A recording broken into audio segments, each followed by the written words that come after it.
You've been lying since the day you got pregnant. This baby isn't mine, and everyone in this room is gonna know it. Darren! Don't do this! The lab results are right there, 99% excluded. We knew she was never good enough for this family. Show me the verification code on that document. You don't get to question me. Not here. Not anymore. The papers are right there, Lena. Everyone is waiting to see what you decide. Read them carefully, then make your choice. In front of 60 guests, business partners, family, people who had watched them build a life together, Darren Vale placed divorce papers on his pregnant wife's lap and declared her a liar and a fraud. He had chosen this room, this crowd, this moment deliberately. A public accusation was harder to fight than a private one. 60 witnesses. A video already being recorded. A forged lab result projected on a screen behind him. Lena didn't cry. She didn't raise her voice. She asked about a verification code, a small, specific detail that Darren dismissed without hesitation. He assumed silence meant surrender. He assumed the document in his hand was the only one that existed. What had Lena quietly set in motion 3 days before the party that Darren never thought to check? If you're new here, this is the kind of story we tell on this channel. Real consequences, real turning points, and the moments where the truth refuses to stay buried. Subscribe so you don't miss what comes next. The morning Lena found out she was pregnant, she sat alone in the bathroom of the house she and Darren had bought together in Charlotte, North Carolina, holding the test with both hands like it might disappear if she moved too quickly.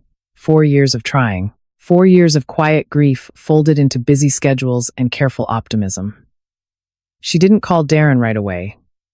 She sat with it for a few minutes, just breathing, before she walked downstairs and showed him. He smiled, kissed her forehead, and said this was everything he had ever wanted.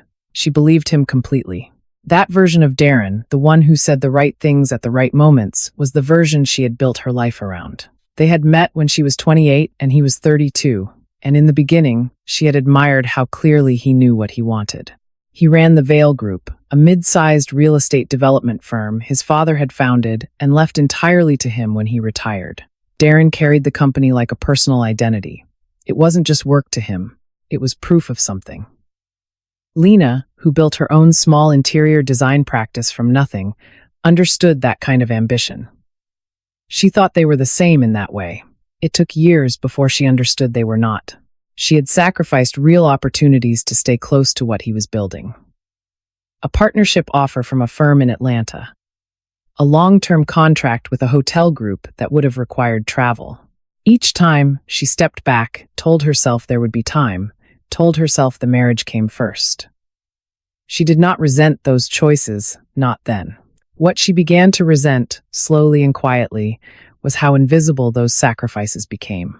Darren never acknowledged them. He simply continued forward, assuming her support was a condition of the marriage rather than a decision she kept making, over and over, for him. His mother, Marlene Vale, had never welcomed Lena into the family. Not openly, and not with cruelty she could point to directly. It was subtler than that, a particular tone of voice when she asked about Lena's work, a habit of speaking about the Vale family's history as though Lena were a guest who had wandered into the room rather than a woman who had spent 6 years building a life there. Marlene believed, without embarrassment, that Darren had married beneath himself. She never said it plainly. She didn't need to.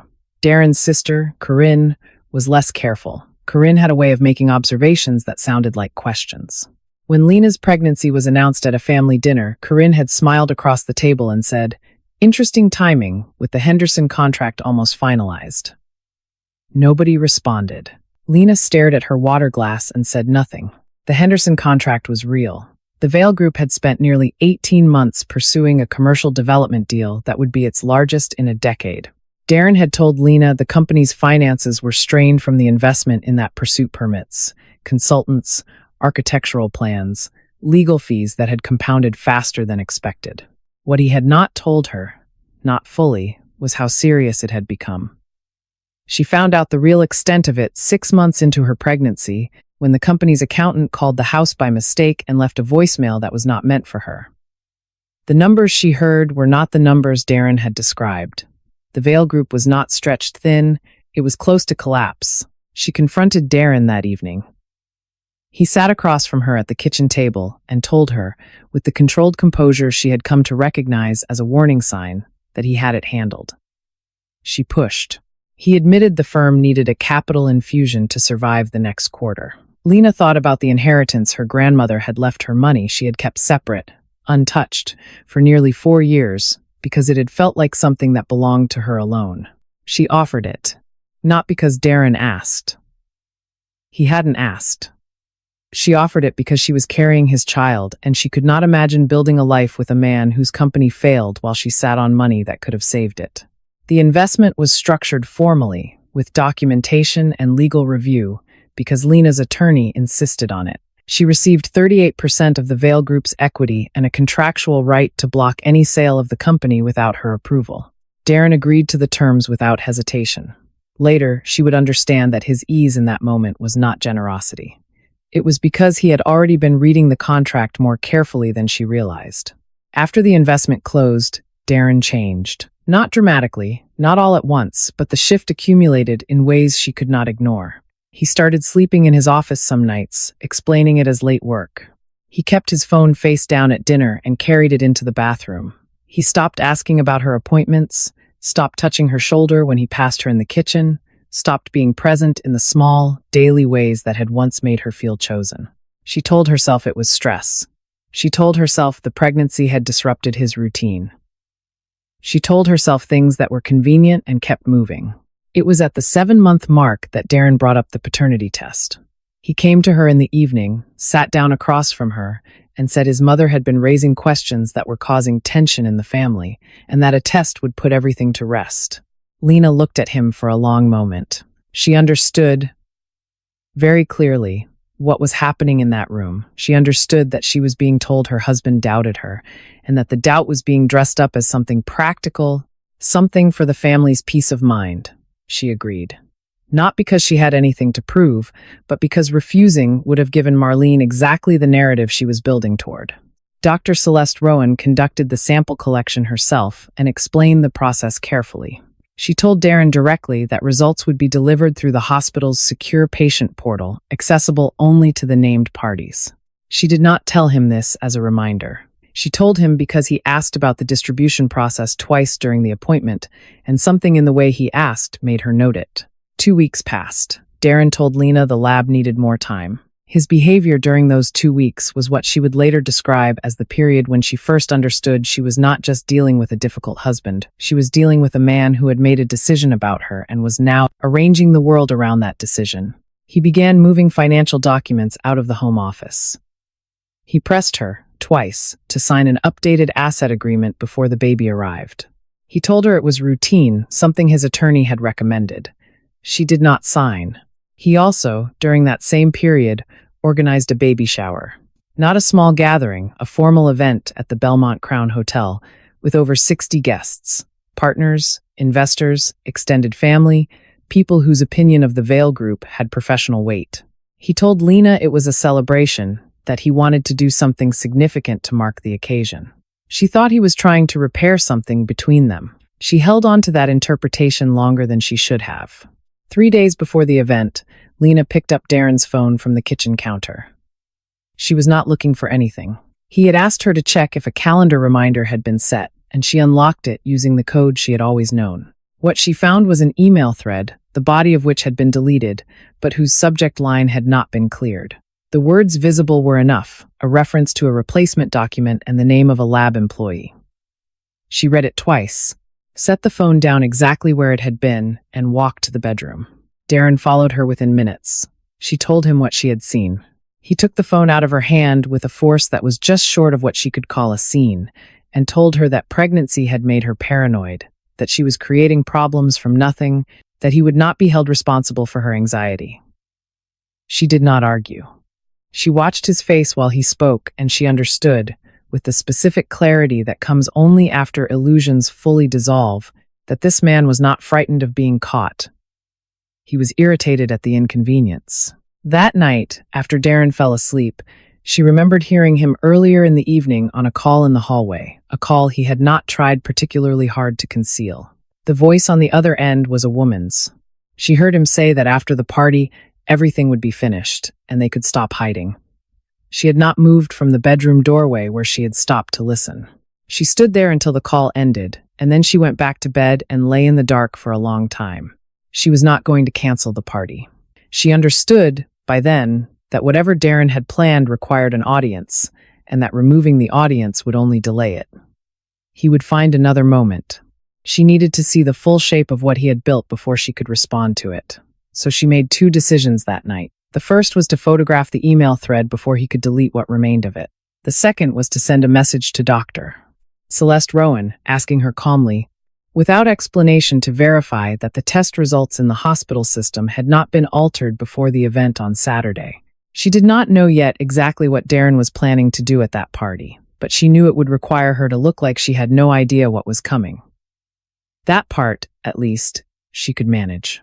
The Belmont Crown's event room had been arranged with the kind of careful elegance that takes real money and real time to produce. White flowers lined the center tables. Silver ribbons caught the light from the chandeliers above. A three-tiered cake stood near the gift table, its surface decorated with small, sculpted details, and across its front, in careful lettering, a message welcoming the baby. Lena arrived wearing a pale blue dress she had chosen weeks earlier. Before she understood what the evening was actually for, she wore it anyway. She smiled at the guests who greeted her, accepted their embraces, and kept her hands steady. Darren was already there when she arrived, moving through the room with the ease of a man who had rehearsed this. He kissed her cheek at the entrance and told her she looked beautiful. She thanked him. He held her hand for approximately 4 minutes before his phone buzzed and he stepped away. She watched him go and turned back to the guests, and the conversation continued, and the room filled, and by the time 60 people had settled in, the event had the warm momentum of a real celebration. That was the point, she understood. The warmth made the contrast sharper when he was ready to use it. He moved to the front of the room about 40 minutes in, just before the gift opening was scheduled to begin. A few guests tapped their glasses, assuming a toast. Others turned with smiles already forming. Darren waited until the room was fully quiet, and then he reached into the interior pocket of his jacket and removed a thick envelope. He did not hold it up dramatically. He simply walked to where Lena was sitting and placed it in front of her on the table with the controlled precision of someone who had practiced the gesture. He told the room that he had something important to address before the evening continued. His voice was calm, not the calm of someone at peace, but the calm of someone who had decided the outcome in advance and was simply announcing it. He said the child Lena was carrying was not his. He said lab results confirmed it. He said something ally, and that the documents in front of her were divorce papers she could review right there, or take with her. He was being generous, he said, in giving her the choice. Behind him, a projection screen lit up. The document displayed had the hospital's letterhead, a case number, and at the bottom, what appeared to be a physician's signature. The result summary stated that Darren Vale was excluded as the biological father with a confidence level sufficient to be conclusive. Several guests leaned forward to read it. The room did not erupt it, contracted, the way rooms do when something publicly indecent happens and people are still deciding whether to believe it. Marlene Vale stepped forward from near the side wall. She said that the family had suspected this for some time, and that it was a relief to finally have it confirmed. She used the word manipulative when describing Lena, and then used it again, as though once had not been sufficient. Darren's sister Corinne had her phone raised before Marlene finished speaking. She was not being subtle about the filming. She positioned herself at an angle that would capture Lena's face clearly, and she said, loudly enough for the nearest tables to hear, that Lena had timed the pregnancy to coincide with the company's biggest contract because she had always wanted access to the Vale Group's assets, not to Darren himself. Lena did not stand. She did not raise her voice. She looked at the projection screen for a moment long enough to find what she was looking for, and then she looked back at Darren and asked him to show the document's electronic verification code. It was a specific request, quietly delivered. Darren told her she was in no position to make requests. She said she was not making a request of him. She was making an observation. The code field on the projected document was blank. Hospital-issued results carried a unique alphanumeric string in that field, time-stamped and traceable. This one did not have it. Darren reached for the pen on the table and told her to sign the papers and preserve whatever dignity she had remaining.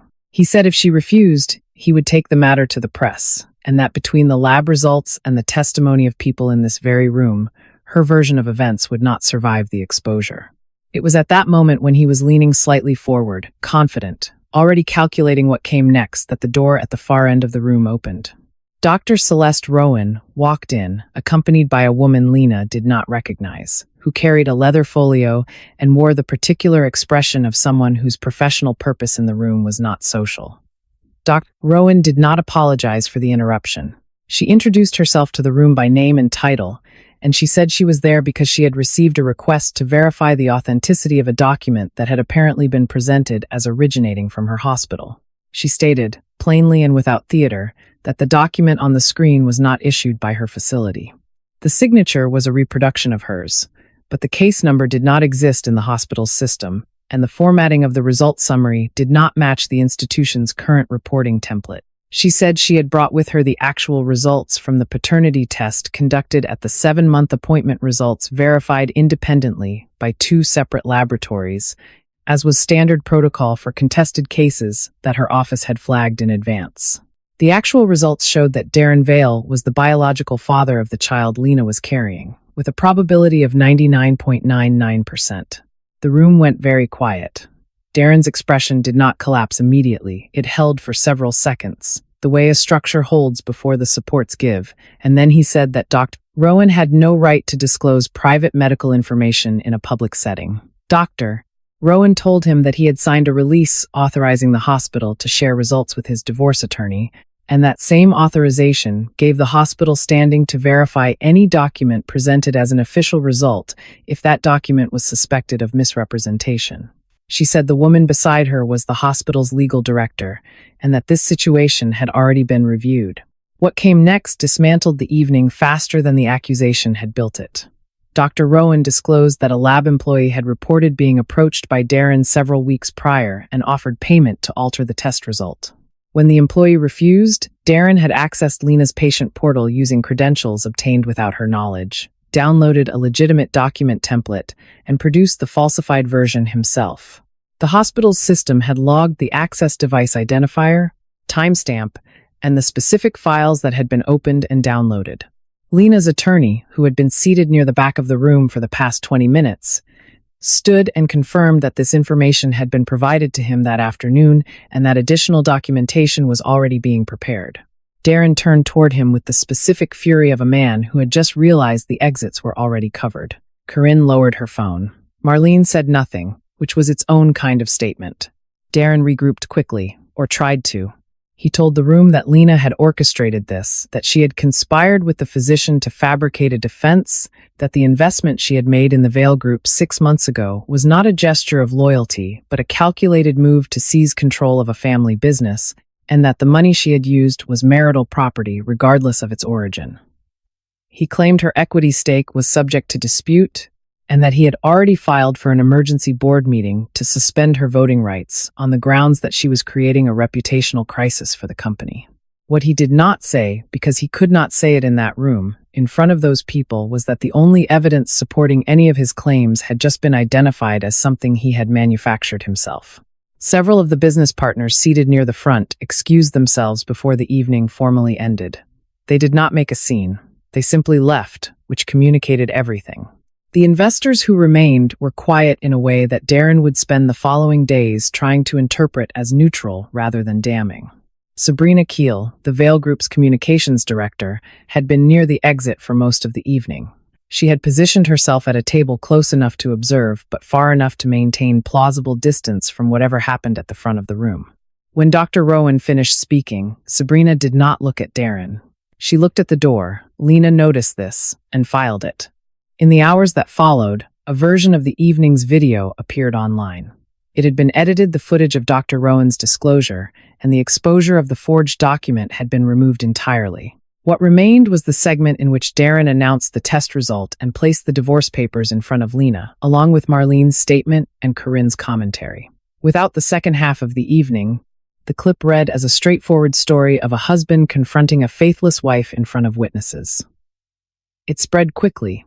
By the following morning, Lena's design clients began reaching out. 2 of them sent messages that were polite in language but clear in intent. They would be stepping back from their current projects with her until things settled. Her phone filled with notifications from people she had never met. Darren's board meeting request was granted, and within 48 hours, a motion was filed to suspend Lena's shareholder voting rights on the basis that her conduct was actively harming the company's public standing. When Lena's blood pressure readings came back elevated at her next appointment, Dr. Rowan admitted her for monitoring without discussion. It was not optional at her stage of pregnancy. With the stress markers she was presenting, the risk was real enough that the doctor would not negotiate it. Lena was lying in a hospital bed, her phone face up on the tray beside her, when Darren arrived with his attorney.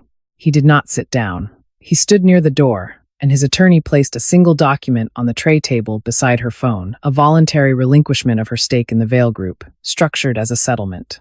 He told her the board was going to vote her out anyway, that the legal process would take months and cost more than the shares were worth to fight over, and that if she signed, he would instruct his team to stop engaging with the press. He told her she should think about the baby. He said she was not well enough to keep doing this. Then he said, "Sign it. You don't have the strength to fight me anymore." Lena looked at the document. She looked at his attorney, who was studying the wall. She looked back at Darren, at the man who had organized a celebration to use as a stage for her humiliation, who had forged a medical document and presented it to 60 people as fact, who was now standing in her hospital room telling her to consider her health while holding papers designed to strip away the last financial protection she had. She did not reach for the pen. Lena did not sign. She pushed the document slowly and deliberately back across the tray table until it was closer to them than to her. She told Darren that she would not be relinquishing anything, and that if the board wanted to vote, they could vote with full information rather than the version he had been curating. He left without another word. His attorney gathered the papers and followed. The room was quiet after that, just the sound of the monitoring equipment and the particular stillness of a hospital at night, and Lena lay there with her hands folded over her stomach and thought about everything she still needed to do. Dr. Celeste Rowan came by early the next morning, before rounds, the way she sometimes did when a patient was there for reasons that extended beyond the medical. She sat in the chair beside the bed and told Lena that the hospital's IT security team had completed their internal review overnight. The findings confirmed what Dr. Rowan had stated at the party, but with considerably more detail.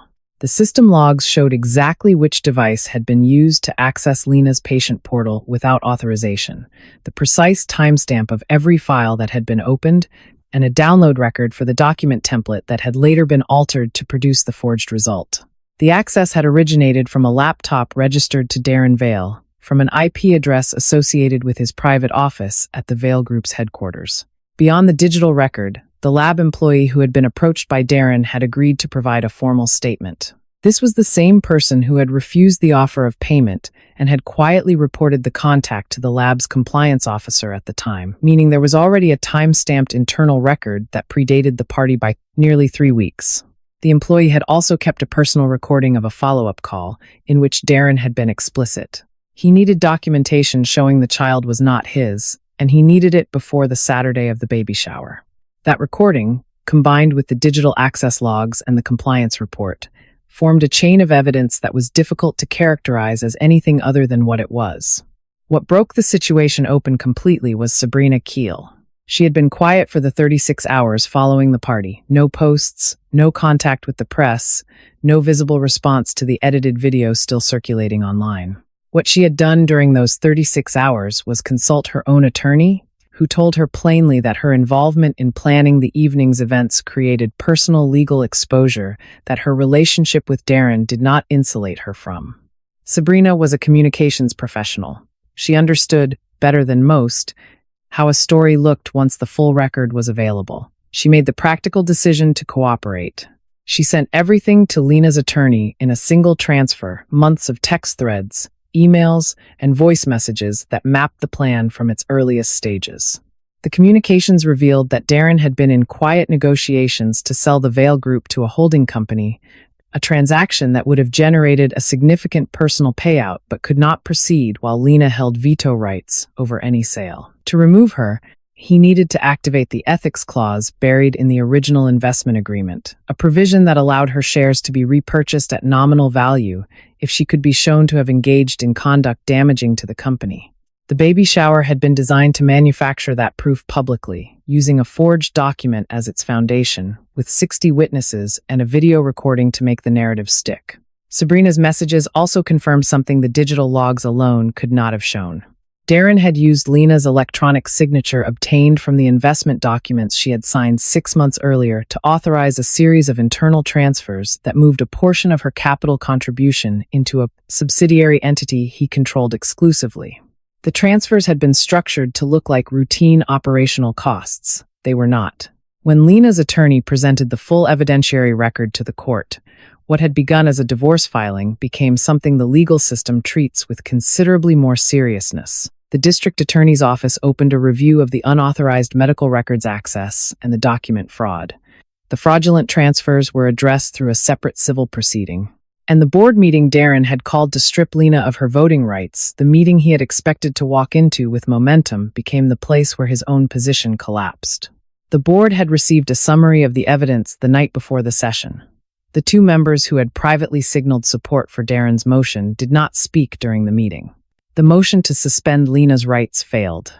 A counter-motion suspended Darren's voting rights pending the outcome of the legal investigation, and it passed by a margin that left no room for interpretation. Corinne came to see Lena after she was discharged, without Marlene. She sat across from Lena in the living room. Darren had moved out by then, at his attorney's recommendation, and said she had known about the divorce papers, but not that the test result was fabricated. She asked Lena to weigh that distinction when deciding how much of the family's involvement to make public. Lena told her that the messages recovered from her phone showed she had prepared a social media post designed to amplify the false narrative before the party had even begun. She said she was not going to lie on Corinne's behalf, and she was not going to ask her attorney to omit anything from the record.